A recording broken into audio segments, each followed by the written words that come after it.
Bien-aimés dans le Seigneur, ici le pasteur Daniel Ebondo, votre humble présentateur de l'émission Doxa Revival. Doxa Revival, c'est votre émission qui accompagne un grand événement, la Doxa 2025. Et sur ces plateaux, nous avons une dame de fer.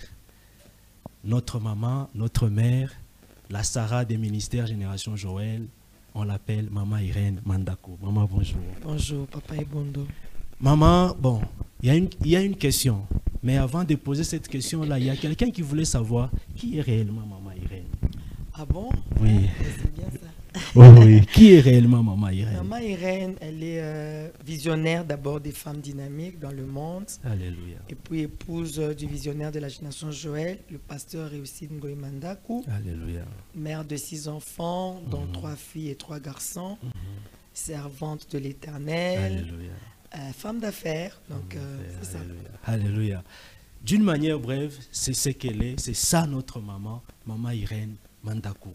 Maman Irène, pourquoi la personne a voulu poser cette question-là? C'est parce qu'elle se disait, qui est réellement cette femme-là? Comment elle fait les choses? Elle est une mère. Elle doit combiner sa fonction en tant que mère.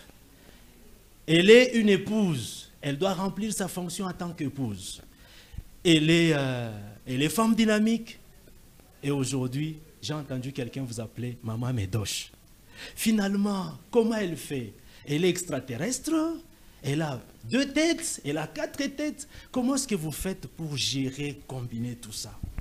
En fait, je crois que c'est d'abord la grâce de Dieu. Alléluia. Et puis, c'est le Saint-Esprit qui nous aide dans tout. Alléluia. On a des petits mots que moi je donne toujours qui sont importants dans la vie de quelqu'un, comme planification, organisation, entretien. Ce sont des petits mots qui nous aident à être meilleurs dans tout le couloir. Alléluia. Je vais donner l'exemple de Déborah.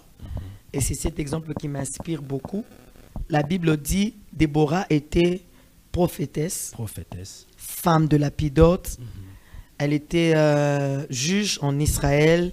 Elle était aussi dans la politique parce que c'est elle qui a donné les stratégies de guerre pour vaincre Sisera.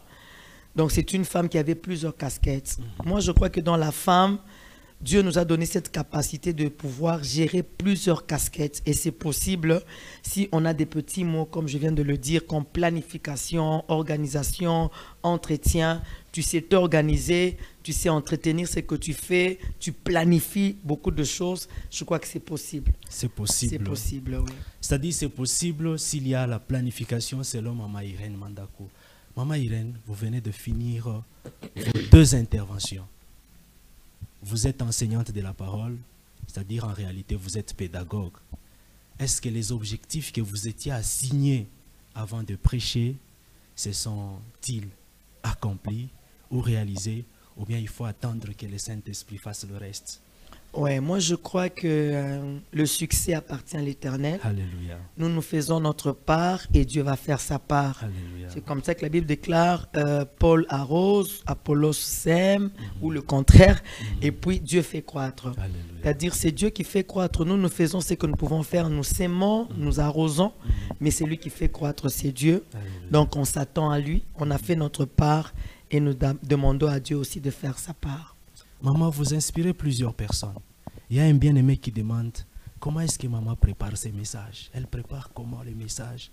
Parce qu'on sent que quand elle donne le message, on sent la puissance, on sent l'onction. Elle ne parle pas seulement, mais elle communique des choses. Maintenant, comment elle prépare le message là? Si on peut l'imiter pour devenir comme elle. C'est comme ça que j'ai dit toujours aux gens que un enfant de 8 ans ne peut pas demander la barbe. C'est-à-dire la barbe vient avec l'âge. C'est-à-dire il y a des choses qui viennent avec l'âge.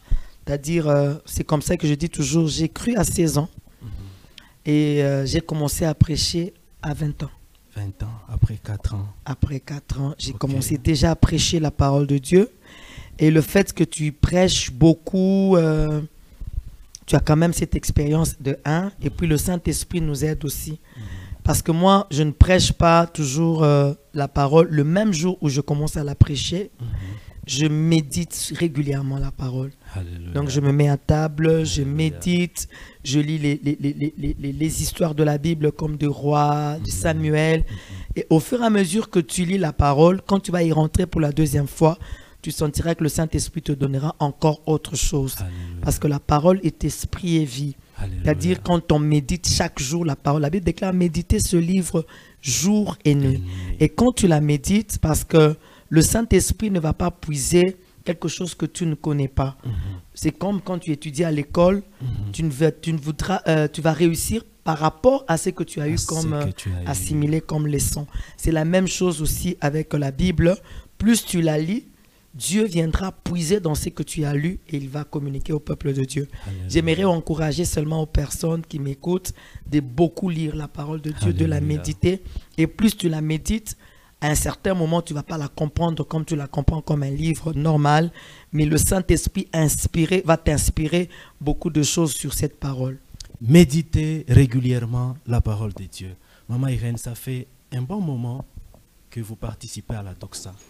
Est-ce que vous pouvez révéler au peuple de Dieu, surtout à celui-là qui n'a pas envie de venir participer à la doxa, vous pouvez donner au peuple de Dieu votre expérience personnelle vis-à-vis de Dieu par rapport à cet événement, la doxa? En fait, la doxa n'a pas commencé maintenant. Oui, c'est la 14e édition. Oui, j'ai commencé déjà dans les premières éditions. Okay. Et je vois comment Dieu est en train de transformer les choses, Alléluia. comment Dieu est en train de bénir les choses. Moi, personnellement, j'ai toujours été béni par la doxa. C'est comme ça que j'aimerais dire à tous ceux qui traînent leur pas de venir doxaliser ensemble avec nous. Et vous ne serez pas déçus, le Saint-Esprit est en mouvement.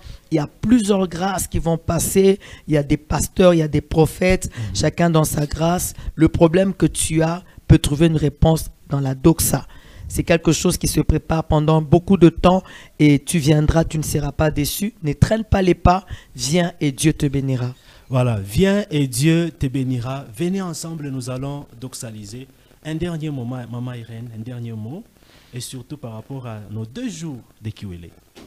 Ah voilà, en tout cas, je sais que Kiwele sera en feu. Alléluia. C'est parce que quand Dieu donne quand même une vision, il donne la provision. Alléluia. Pas seulement la provision des personnes qui viendront, mais l'onction nécessaire, suffisante pour toucher chacun de nous. J'aimerais dire à tous ceux qui ont eu cette invitation de venir massivement à Kiwele. C'est quand encore la date? Du 24 au 25. Du 24 au 25, 2 jours. Nous allons doxaliser à Kiwele. Venez nombreux plutôt. Prenez les familles, les amis, les voisins. Ne viens surtout pas seul. Prends ton ami, celui qui est malade, celui qui a des problèmes. Venez nombreux.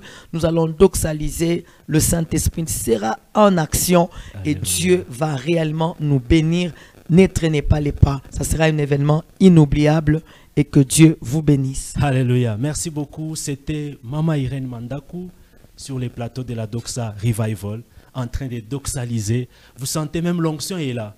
La présence de Dieu est là par sa façon de parler, par sa façon d'expliquer les choses.